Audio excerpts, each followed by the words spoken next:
Ops selamat sempena sambutan Hari Raya Aidilfitri terus diperkasa menerusi rondaan berjadual dan pemantauan menyeluruh di lokasi strategik. Operasi melibatkan kawalan lalu lintas dan pencegahan jenayah itu bagi memastikan keselamatan pengguna jalan raya serta meminimumkan risiko kemalangan. Ketua Polis Daerah Penampang, Superintendent Sammy Newton ketika dihubungi RTM memaklumkan 2 pegawai kanan bersama 17 anggota ditugaskan dalam operasi di Penampang dan Putatan. Fokus pemantauan adalah tertumpu pada kawasan yang dikenal pasti sebagai hotspot dan juga black spot, kemalangan serta kawasan yang sering mengalami kesesakan lalu lintas. Bersyukur dalam operasi Ops Selamat ke-26 pada kali ini, pengguna jalan raya menunjukkan tahap kerjasama yang sangat tinggi dan mematuhi peraturan lalu lintas yang telah ditetapkan. Bagi meningkatkan kesedaran pengguna jalan raya agar memandu lebih berhati-hati, papan tanda zon perangkap had laju turut dipasang di Jalan Papar Penampang dan Jalan Papar Kota Kinabalu. Orang ramai turut diingatkan agar memastikan kenderaan berada dalam keadaan baik serta mengutamakan keselamatan kediaman sebelum meninggalkan rumah sepanjang musim perayaan ini. Impian memiliki rumah sendiri sejak sekian lama akhirnya tercapai dengan bantuan Rumah Mesra Sabah Maju Jaya SMJ. Bantuan itu memberi peluang kepada penerima memiliki kediaman yang lebih selamat dan terjamin bersama keluarga. Penerima Rumah Mesra SMJ di Dun Membakut meluahkan rasa syukur atas bantuan diberikan kerajaan negeri dalam menyediakan tempat tinggal yang lebih selesa untuk mereka sekeluarga. Sungguh berbesar hati dan mengucapkan berbanyak-banyak terima kasih kepada YB Arifin Arif kerana telah melaksanakan impian kami. Dan berbanyak-banyak terima kasih. Terima kasihlah atas bantuan ni. Semoga murah rezeki, sehat selalu, dipanjangkan umur, bilang bagi kesihatan yang cukuplah. Alhamdulillah lah, terima kasihlah kepada YB kita yang bagian Kuasaan Dun Membakut telah membantu untuk meluluskan permohonan yang kami mohon. Amat berbesar hatilah di atas jasa dan semangat beliau kepada kami satu keluarga. Dan di sini juga kami hidup berdikari dan dapat belajar untuk dalam satu keluarga lah. Di sini kami hidup bermakna lah untuk kami sebab kami diberi sebuah rumah yang indah, yang cantik. Penyerahan kunci Rumah Mesra SMJ ini disempurnakan Adun Membakut Datuk Dr. Muhammad Arifin Muhammad Arif sempena sambutan Hari Raya Aidilfitri. Beliau berharap rumah ini bukan sahaja memberi tempat tinggal yang lebih selesa, malah membolehkan mereka menyambut Aidilfitri bersama keluarga di kediaman baharu. Isu ketiadaan dokumen pengenalan diri anak-anak terus menjadi kebimbangan serius di Parlimen Kelabakan sekaligus menuntut penyelesaian menyeluruh daripada kerajaan negeri dan persekutuan. Satu penubuhan jawatan kuasa khaslah untuk menilai perkara ini dengan lebih mendalam dan lebih dekat untuk sama-sama kita selesaikan dengan baik dan harmoni. Datuk Muhammad Suryadi berkata, usaha membendung isu ini perlu dimulakan segera bagi memastikan generasi akan datang tidak terus terbeban dengan masalah dokumentasi yang berpanjangan. Sejak 2 bulan lalu, Parlimen Kelabakan mengambil inisiatif melaksanakan proses pendataan dengan kerjasama Mahkamah Bergerak Negeri Sabah. Ia melibatkan 80 kampung di kawasan Kelabakan. Setakat ini 40 keluarga tampil sebagai responden.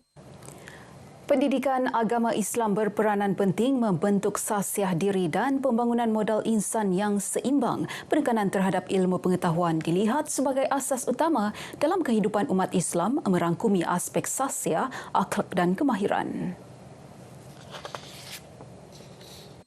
Timbalan Pengarah Institut Pengajian Islam dan Dakwah Sabah IBDAS, Said Abdullah Al-Jufri Said Mamur alias Mar berkata, di IBDAS Kampus Kudat, kurikulum pengajian sentiasa disemak secara berkala bagi memastikan ia relevan dengan keperluan semasa masyarakat.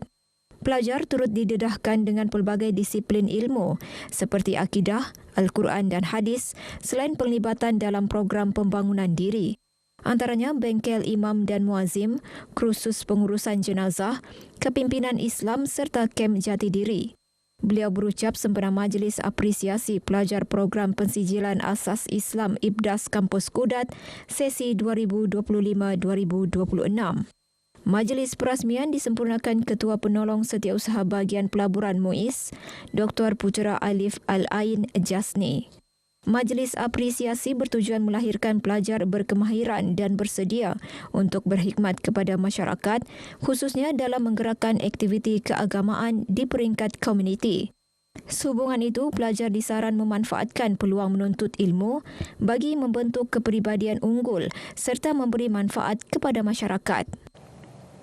Universiti Malaysia Sabah UMS menafikan sebarang kaitan dengan entiti yang menggunakan nama Suara Mahasiswa UMS. UMS dalam kenyataan menegaskan Suara Mahasiswa UMS bukan badan berdaftar di bawah universiti berkenaan serta tidak mewakili pendirian rasmi UMS. Malah penggunaan logo rasmi UMS tanpa kebenaran disifatkan sebagai tindakan tidak sah dan boleh mengelirukan orang ramai. Justru orang ramai diingatkan agar hanya merujuk kepada saluran rasmi UMS bagi mendapatkan maklumat yang sahih.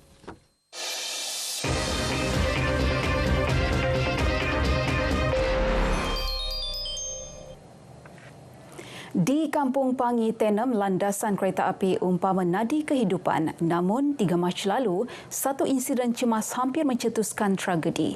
Ikuti laporannya bersama Dulis Simon.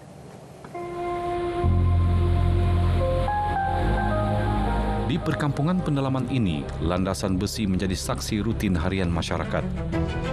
Namun segalanya berubah dalam hitungan saat apabila sebuah tren dipercayai mengalami masalah brek meluncur laju.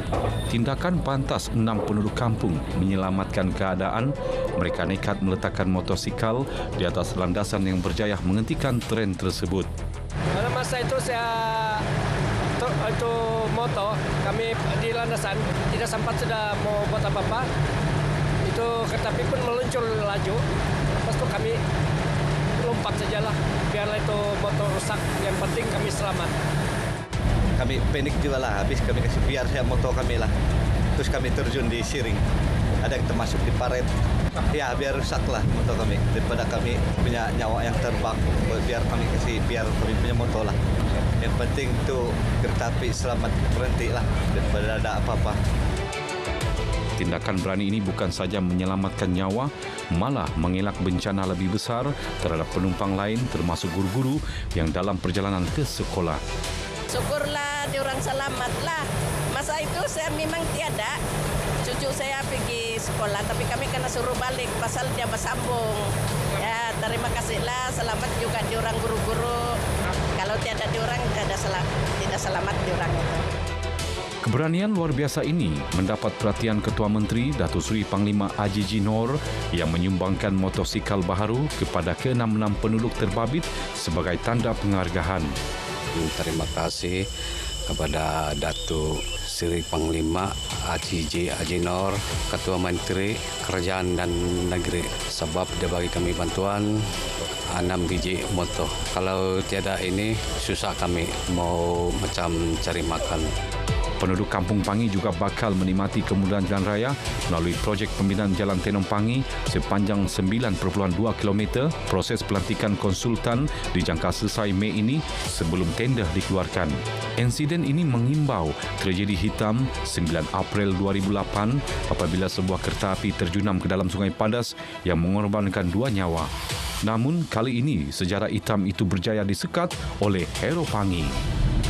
Di landasan inilah 6 anak muda membuat keputusan dalam hitungan saat. Keputusan yang mungkin memisahkan tragedi dan keselamatan. Mereka bukan anggota penyelamat, bukan juga wirah terlatih. Namun keberanian mereka membuktikan hero sebenar kadangkala lahir daripada hati yang tulus dan ikhlas. Dulis Simon, RTM.